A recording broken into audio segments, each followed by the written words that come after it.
What's up? Austin here. Aloy here. Jiawei here. I'm Kenneth. They're in here. So the topic for today is motivation other than salary. But why are we talking about this? Yeah. Or agile or scrum? We want to motivate our team. And in order to motivate our team, we have to understand what motivates them, other than salary, because that's a bit out of our control sometimes. Any other reasons? I think most of the time salary is gonna be out of your control. I Unless you are wish, I direct. wish otherwise. It's always a Any other controversial reasons? topic. Salary. Not sure If if you like read the book on Start. Is it Start with Why by I forgot his Simon Sinek. Simon Sinek. Simon Sinek. Yeah, Simon the Sinek. importance I of don't know if why. pronounce. Yeah, Start with Why. Yeah. I have the ebook, but I haven't started yet. I've never heard of the book actually. So I think in that book he mentions that I think you pay enough to take the financial worry of the person. Although I don't know how that works. But then after that, they will focus on the like higher goals like fulfillment, all these things. Yeah. Yeah, I mean in that book he does bring up one of his core beliefs, which is related to the golden circle of the what, how, and why. That's the one, right? Yes, Yeah, yes. that's part of it. But I haven't read that part yet in the book. But that's one of his speech. I've seen it. Yeah, I haven't read the book, but I have like listened to some of the short summary or lectures. Yeah. Yeah, for those who are interested, you guys can Google like the importance of why. I think there's a TED talk on it as well. Mm. But so, Aloysius, are you suggesting that unlocking the intrinsic motivation of workers, the key to it is why? Yes, but I think for an organization to be effective, I think for agile organization also that's useful for Scrum Master. Money is one thing, but there's other things that's I think more critical than money. So it's like how to motivate, how to have that sense of fulfillment and satisfaction and to motivate people. Yeah.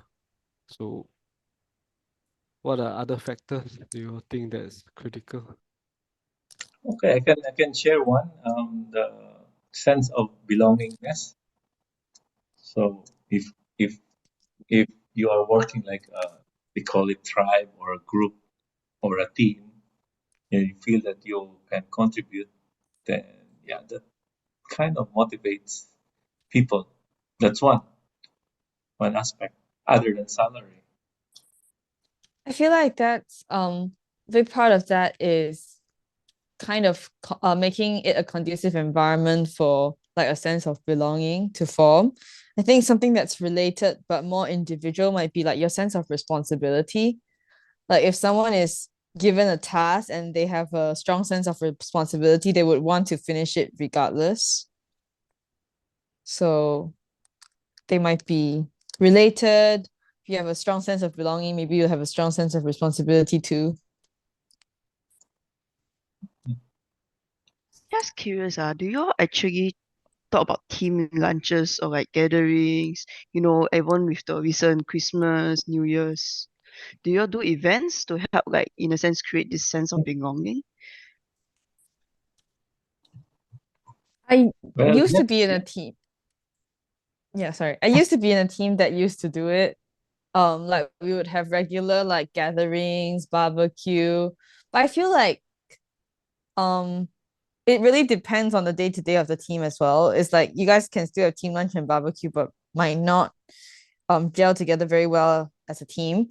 I've been in another team before as well, where instead of having regular gatherings, they have lunch, like just day-to-day lunch because we see each other in the office and we're just like, oh, do you want to go and grab lunch? And I feel like because we eat lunch together every day, we are quite closely knit as a team. But it really depends I suppose. But I feel like the things you do day to day is more important than a once in a blue moon kind of gathering. Yeah, I agree with you, Joey. So I can share also my experience, especially working in a consultancy. We always have, maybe you can call it regular, almost monthly gathering. And whenever you have that kind of informal setting, then yeah, the camaraderie is built up on that, and you will get to know each other aside from being just a professional uh, relationship. Have you been in a situation where you feel obliged to attend such gatherings, or even like outside office hours or this? Yeah. Yeah, so I got a sense that sometimes we also don't want to. We want to make sure they're comfortable. Yeah, Mm. I think that's Yeah, the key. to find actually that kind of balance, especially with your eat with your family and stuff, it's kind of hard. But some companies do like oblige them, but sometimes even inviting to the extent of families to have maybe dinner together or even outing together.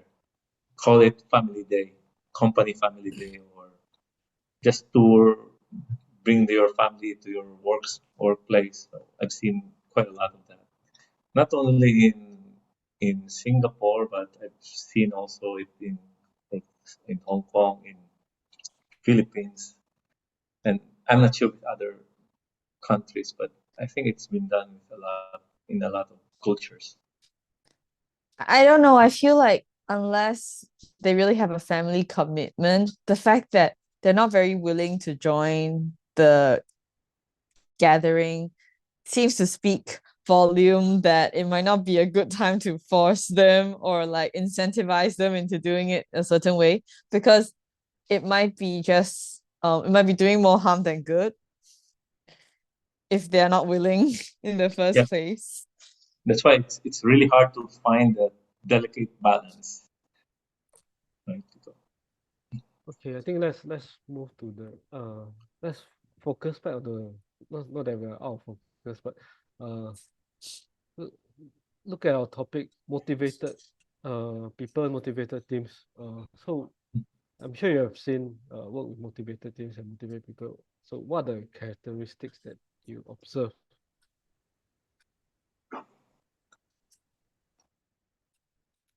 Yeah, I will start with one. I think self-managed or self-organized people or teams. yeah. So maybe I'll offer the second, and probably the next one will be other other people he will like to offer. So the second point is to have a motivation is maybe regular affirmation or just being thoughtful and making sure that you are being or everybody is being appreciated in the team, like you are being valued in the team. That will also still motivate. Besides money matters. So that also ties in with how like a motivated team would probably be like, because if the team is motivated, I think they would appreciate each other more, because they would look at things from a team's perspective more rather than the things that are assigned to individuals and things that are Yeah. on their plate. Yes. So it's kind of like a positive reinforcement. Like it reinforces to being more motivated. Then being more motivated, you also appreciate everybody else or even the environment. So yeah, that's the second point that I think can yeah, as an alternative to the salary, to how to motivate individuals in a team. Yeah. Other things, yes. So building a bit on Kenneth's point about being appreciative, one thing I also observe is caring. One thing I also observe is caring and concern. Like it might not be really strictly just work related. It might be sometimes, or someone family is sick, for example, then maybe seem a bit distracted at work or something. So it's even just kind of small nitty-gritty observations, or given now we have quite a bit rainy season also. This kind of, hey, guys, remember to drink up, remember your vitamin C. This kind of small things also does build up to actually building this kind of culture also of feeling motivated that, hey, this is not just work, it's people also looking up for me.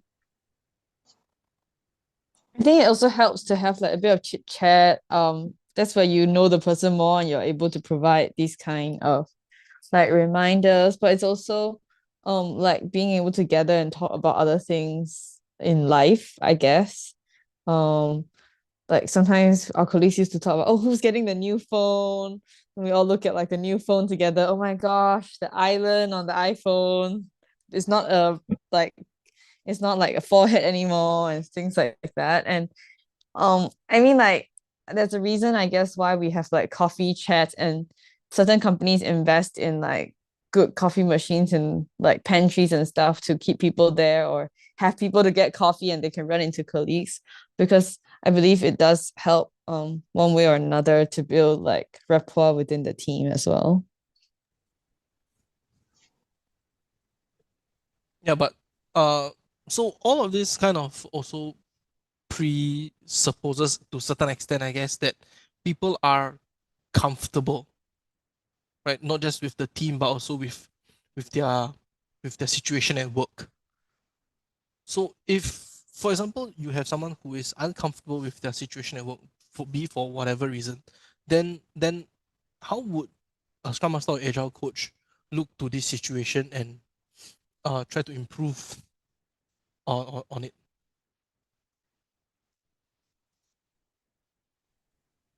I think, like, for example, a new team that's forming, or if there's a new team member, I think the key is to build trust first.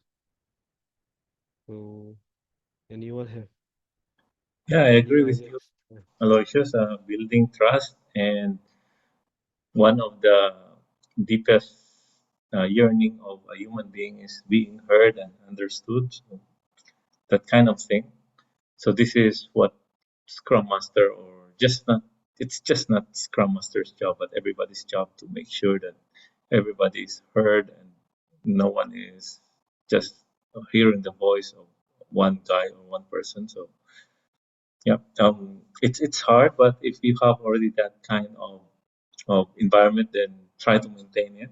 We can't always avoid that there will be newcomers, new people will be joining in, and what if that new person is the most extrovert or introvert? Maybe um, looking at the uh, extreme opposites, then this is where again we need to build that trust and making sure that yeah, all the teams are being motivated and none is being left behind. Yeah, I think one way Building to build trust. Oh, sorry, Julie, go.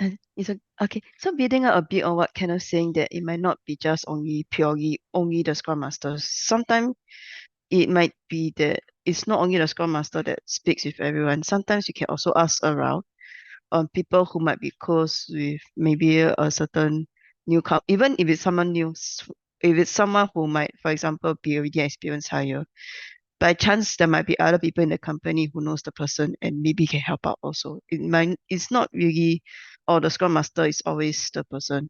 You can always, I would say, tap on basically anyone in a That sense. sounds like a experienced Scrum Master. Uh, uh, yeah, I think the first thing a Scrum Master have to, I won't say size up, but try to figure out this person, yeah, the personality, and tailor the approach to how to gain trust. Usually, if you trust that person will trust you back, but it's not always the case, and you have to tailor your approach differently. There are people who are not receptive maybe to your personality, or yeah. I think once you start with a few people, and then they will start to influence, the group will shape the kind of culture and the motivation, I think.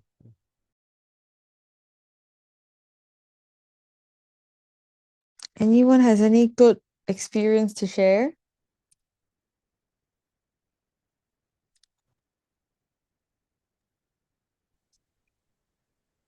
For that trust, Mm. building up trust. It's a what I think is not so good experience, but it's a long story. Why was it not so good?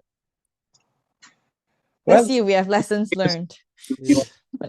you really remember those super good or very very good moments, and the not so good moments, right? So yeah, especially I'll just maybe give you some summary of what I wanted to share is about the team is not having trust with each one. It's like passing the bucket, passing the blame. Whenever there's a bug, for example, a bug report, and that's not me, or it's because it's written poorly or something, then you get that blaming part. So of course, these are just superficial things, but when try to dig deeper, then the problem was the team or the individuals, not all, but a lot of individuals in that team were not getting the respect that they deserve. So hence, if you don't get that respect, then you don't build that trust. So hence, they will offer a lot of alibis, this thing. So it's kind of superficial. So as Scrum Master, or any other Agile leader title you have, you need to be very sensitive to this kind of scenarios where it's very superficial that they'll just be playing the blame game, but actually the problem is much, much deeper than that. Speaking of this, I feel like it's also helpful.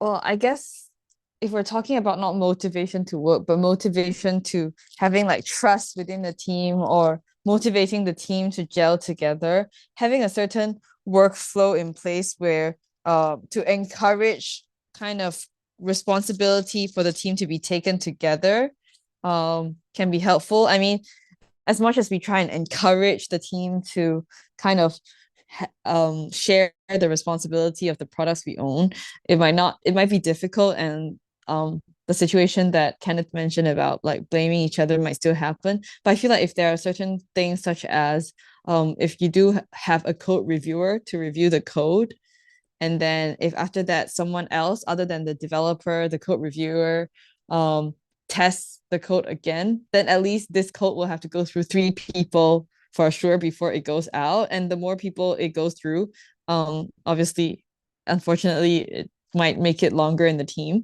But it's a good balance between it being, I feel like, kind of like a team responsibility, because then everyone's in charge of gatekeeping as well. Like, if you're the code reviewer and you didn't notice something, it's also your responsibility, because technically, the workflow is in place to make sure that there are certain checks in place and for the team to work together to deliver something that's of good quality. So I feel like having that in place would motivate the team to work together more to creating something that is of better quality. Yeah, shared responsibility. Speaking of shared responsibility, I think one observation I observed from motivated teams are they have a common vision as well. So things like sprint goals for Scrum or like increment goals for PM safe, yeah, this sort of Yeah, thing. Or longer term goals. I think I agree. team I agree. will They work have the towards same and goals or direction, and working yes, towards the same goal. even cross departments. I see that they will work well if they have common shared vision. So yeah, that's something to take.